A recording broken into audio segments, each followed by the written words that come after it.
Saiu a vice de Kamala Harris e não teve nem chá revelação, Sakamoto. Já tô achando sem graça isso. Não virou moda agora? Chá revelação? Para divulgar um vice? O que você acha? Se a Kamala Harris fosse um proto-fascista, seria bastante próprio um chá revelação. O Mas chá. como não é o caso, né? Não é um proto-fascista, então não é o caso. Olha, e tá vendo, na verdade, tem gente comemorando e tem gente reclamando o Tim Walz como candidato a vice da Kamala Harris, né? O que acontece é o seguinte, né? O governador de Minnesota tem 60 anos, está no seu segundo mandato. Ele até estava conversando com um jornalista é, de Nova York, né, falando para ele: "E aí, como é que foi pego, né? Como é que o pessoal pegou isso aqui?" Ele estava comentando: "Ah, ele é bom de papo, ele é bom de televisão, ele é considerado um democrata moderado, faz um governo bem avaliado em Minnesota, mas a grande dúvida é a dúvida que persegue Kamala Harris, que se esse nome como vice será capaz de mobilizar os chamados swing states, que são os estados pêndulo. Para quem está nos ouvindo, o estado pêndulo não é um estado com problemas de comportamento bipolar. É um estado que, ora, vota com os republicanos, ora, vota com os democratas, dado a composição demográfica e dada essa variação ser muito tênue. E nos Estados Unidos, ao contrário do Brasil, não é cada voto é contado num cômputo final, que aí vai dar tanto para o Lula, tanto para o Bolsonaro, quem ganhar mais leva. Não. Os eleitores de cada estado escolhem seu candidato e aí esses, na maioria quase absoluta, com exceção de alguns estados, o vencedor ganha tudo. Ou seja, ganha o que ganha tudo? Ganha o número de cadeiras no colégio eleitoral. Então, quanto mais densamente populoso um estado, maior o número de cadeiras, né? E aí, por exemplo, se tem 50 cadeiras, essas 50 cadeiras vão votar na Câmara. Se tem um outro estado com 35 cadeiras que o Trump ganha, vota no Trump, mesmo que essa diferença de votação seja enorme ou seja pequena, não importa, leva. O que acontece com esses estados pêndulo que tem, como Michigan, como Pensilvânia, como outros estados, eles têm Ohio, por mais que na última eleição tenha variado um pouco, eles são estados em que são muito, muito importantes para os candidatos irem fazer campanha lá. Por exemplo, não faz sentido a Kamala Harris ir fazer campanha na Califórnia ou em Nova York. Se ela for fazer voto, vota em mim, porque eu sou contra essa mudança maluca do direito ao aborto que passou pela Suprema Corte, tudo bem, se ela ganha por um ou que ela ganha por 1 milhão, dá na mesma. Então ela tem que ir pensar nesses estados pêndulo. E aí entra a questão do vice. Será que o Walz será um nome tão bom quanto, por exemplo, o Shapiro, da Pensilvânia, que era um nome que estava super bem cotado recentemente, exatamente pelo peso eleitoral da Pensilvânia no colégio eleitoral e por ser um estado pêndulo em que os democratas podem ter problema porque está tendo muito chamado ressentimento dos operários? É aquele grupo daquela região nos Estados Unidos, do Rust Belt, cinturão da ferrugem, em que você tem uma desindustrialização muito forte e a globalização deixou um gosto amargo na boca, com empregos migrando para a China, para a África, para a América do Sul e para outros lugares, e que há um ressentimento muito grande, essa palavra é fundamental. Então, governadores bem avaliados e de estados maiores dessa região, do Rust Belt, poderiam fazer mais estrago, na verdade, né? E aí, só que o Shapiro também é considerado como certinho demais, como uma figura mais sem graça do que outros, né? Mais almofadinha, para ser mais sincero, é um nome pró-Israel, né?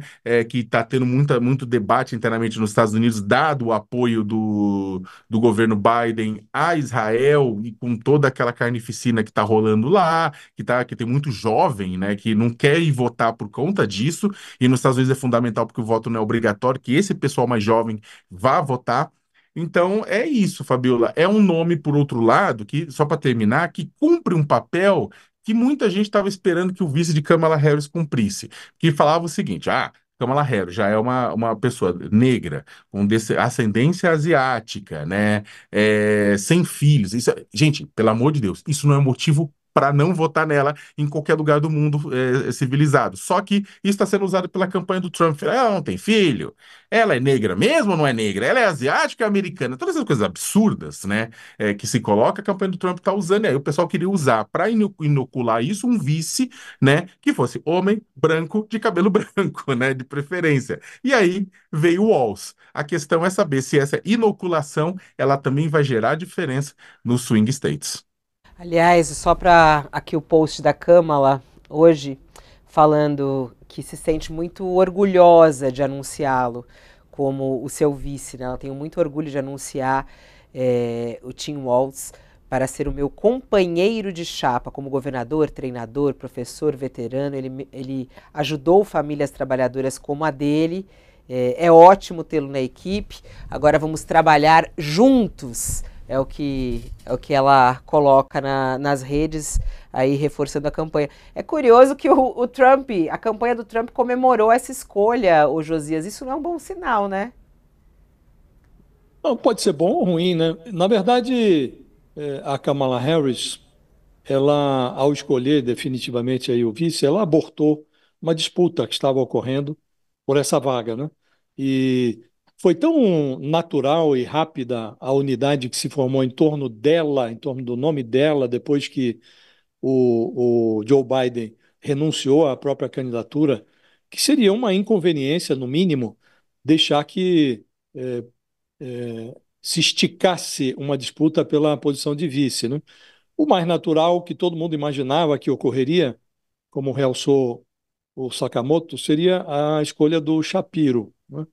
Que agregaria mais, supostamente, o estado da Pensilvânia, governado pelo Shapiro, leva 19 votos para o colégio eleitoral, que no final das contas vai definir o nome do próximo inquilino da Casa Branca, mas ela acabou optando por este personagem, o governador de Minnesota, o Tim Walz, que não estava nem entre os mais cotados, né? Agora, tem uma certa lógica em relação ao discurso que ela está construindo, um discurso de defesa da classe média norte-americana.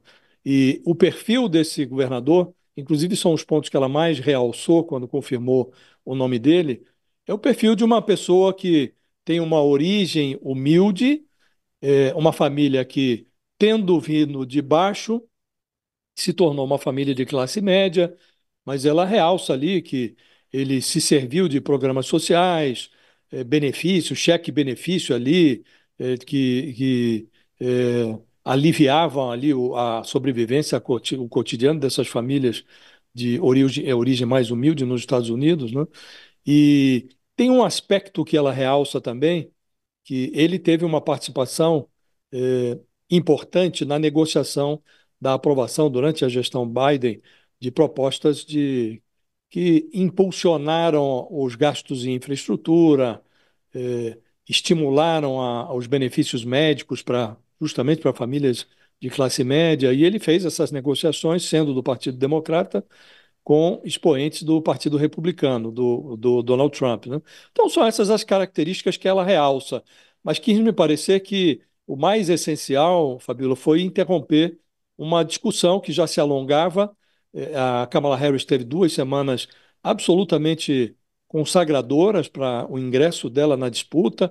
Ela entrou, já afinou um discurso, obteve unidade e os doadores da campanha despejaram muito dinheiro na campanha da Kamala Harris. Então, tudo conspirava a favor dela. Você permitir que, num cenário assim, proliferasse uma disputa pela posição de vice, seria uma insensatez. Ela abreviou tudo isso, indicou este personagem com esse perfil de classe média, imaginando que, no pressuposto de que vai agregar esse voto de classe média à campanha dela. É, espera-se que ela tenha razão, né? Há de ter sido feito algum tipo de sondagem, de pesquisa, pesquisa qualitativa, enfim, nenhuma decisão dessa é tomada assim, na galega, né? Sem, no improviso, sem alguma, algum levantamento científico por trás. Então, vamos ver se vai dar resultado. É isso.